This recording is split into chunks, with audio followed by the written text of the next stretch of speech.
while these are drying, and I do want to say the next part that we're going to do, we're going to move closer with our mountain range, but this needs to be really good and dry. So you might need to get the hair dryers out. So moving closer to the picture plane, as I've already stated, this mountain range has to be more saturated with color.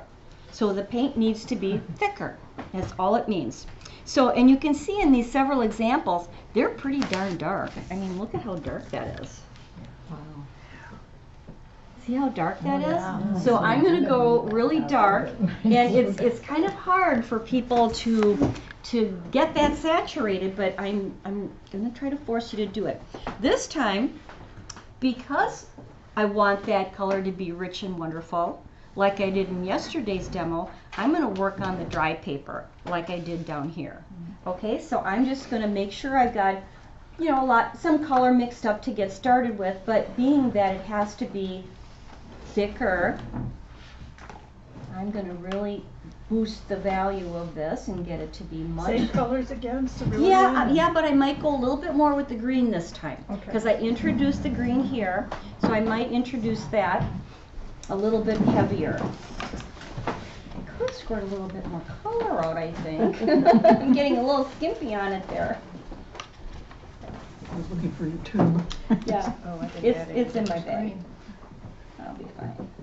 Okay, so look at how much bolder that gets right away. I mean, it really adds up quickly. Wow. And even with that, I want to give a little bit more irregularity than what my pencil line is.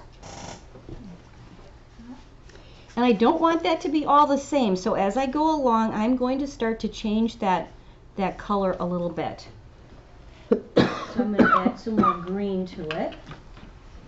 And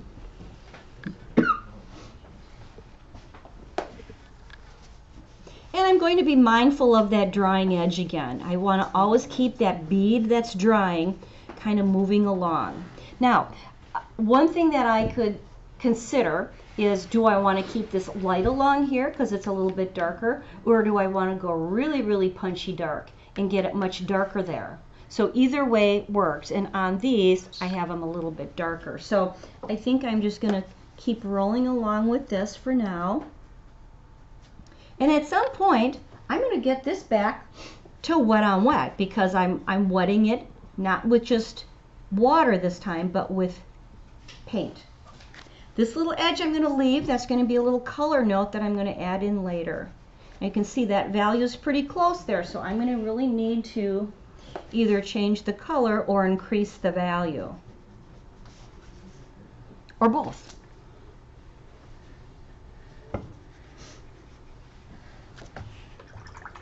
And I'm going to grab some of that quinacridone coral, and I'm going to throw some of that into it. And where it's green, it's going to neutralize for me. It's turning into some really nice purples. And again, I'm just using that color family back into it. And since Marilyn put some pink in hers, I thought, well, that's a good idea. I came back and put some pink in mine. So be very careful, Joy. That's my idea.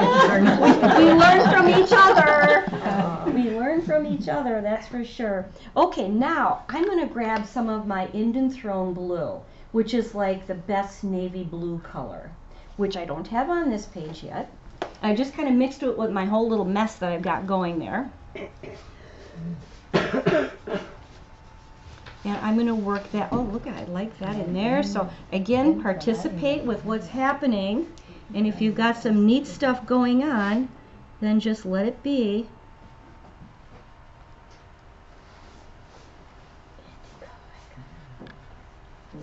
So I swapped that out for a little bit more of the cerulean blue mixture. And I'm going to grab some more of that, a little bit truer. I'm going to go right along here to kind of have that dark against with the light behind it. Now that's looking lighter because I'm getting darker with the trees. What was the last color you put on?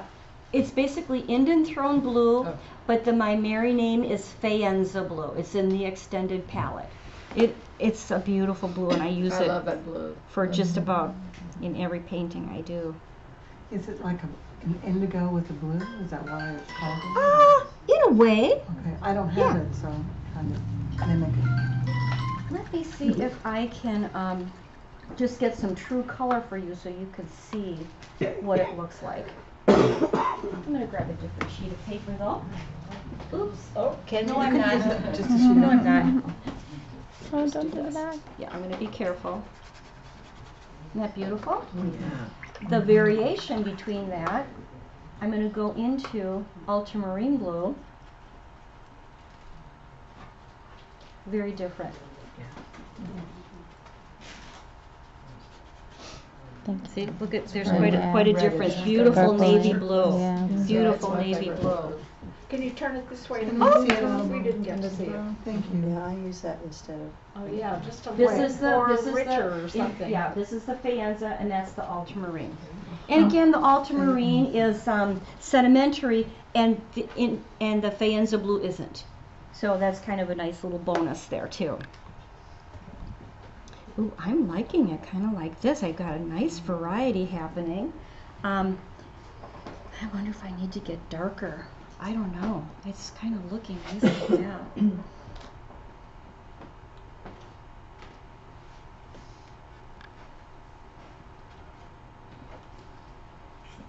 Let's just put a couple little dots and dashes here and there. But I do have a nice subtle change of value happening. With green, with the red, with the blue, with the cerulean.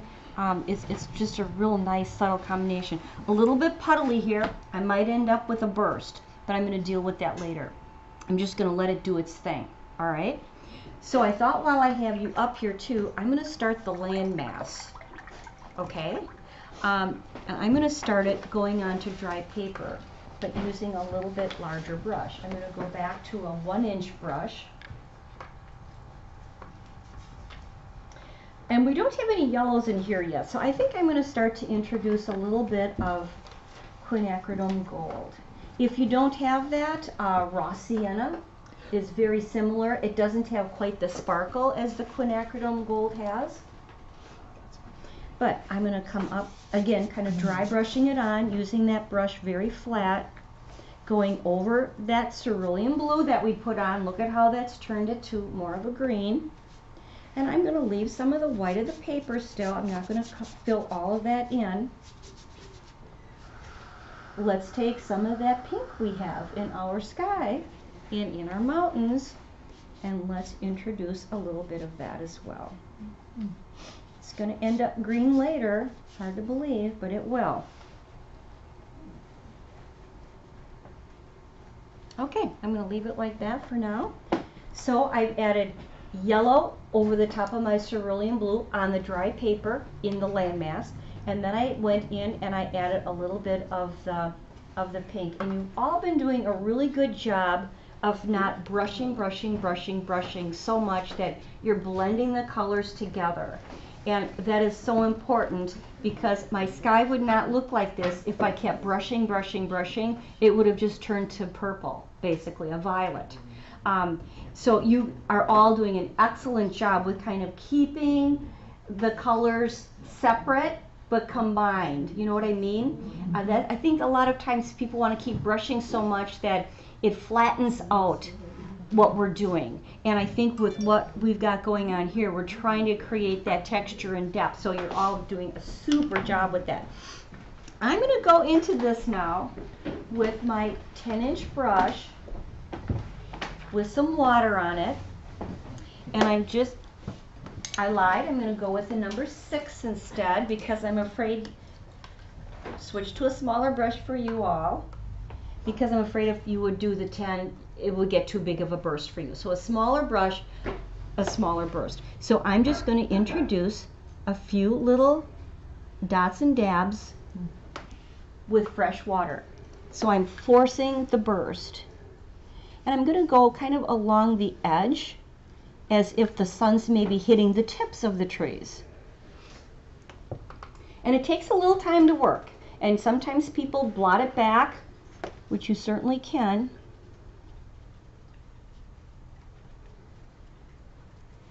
But I'm going to just do that much and see what happens. can see it's kind of working already. It's giving me a little texture up here and down here. So I let the paint combine on the dry paper. Started out with more intense cerulean blue with a little bit of orange to kind of knock it back from the true color. Then I started to add some greens to it, and then that Indian Throne blue or Faenza blue. You can use ultramarine blue if you want. Added some of that same coral color that we have in our sky. Whatever color you use, that's what you would introduce, thicker. And as that was drying, I did this dry brush here with yellow and the coral. Excuse me. Then this was dry enough that I could come back in here and do a few little dots and dabs so that I could create those bursts that are kind of going to look like frosty trees. Yes? When you did the dots, I missed that part. Yes. Is it pure water? Pure water. Pure water. Yep, Okay. just plain. Thank you. And you don't want it to be too blobby on there because again, it's all in how you control it. And if they're little ones, they're little strokes, then it's going to separate little for you. If I had a whole glob on there and it fell on there, I would have a great big burst. So again, Okay. with number 6. Yes, because for instance, on the back of this, I had a great big burst of water, and that's why this is so expanded in through here. That's got a bigger burst. These are tiny little repetitious bursts. This was all created by forcing a burst of water. So I mean, it's a wonderful little tool to have to kind of create a very natural looking, all these little repetitions, a natural looking tree line. Did you do that on the rocks down there too? That was done with the credit card, altogether different. Yeah. Different process. We need some rocks in here so we can try some rocks. Yeah, we might just try that on. You could make these fall by then adding fall colors in those little bursts. You absolutely could. You could go back in and put more color in. Now see, I'm just dabbing up, making sure I'm always using a clean part of the paper toweling, Underneath it. just to try to pull back a little bit more where I'd force that burst. So I can't pick it up because that's still too wet right there. So I'll turn it around so you guys can see it before you go back.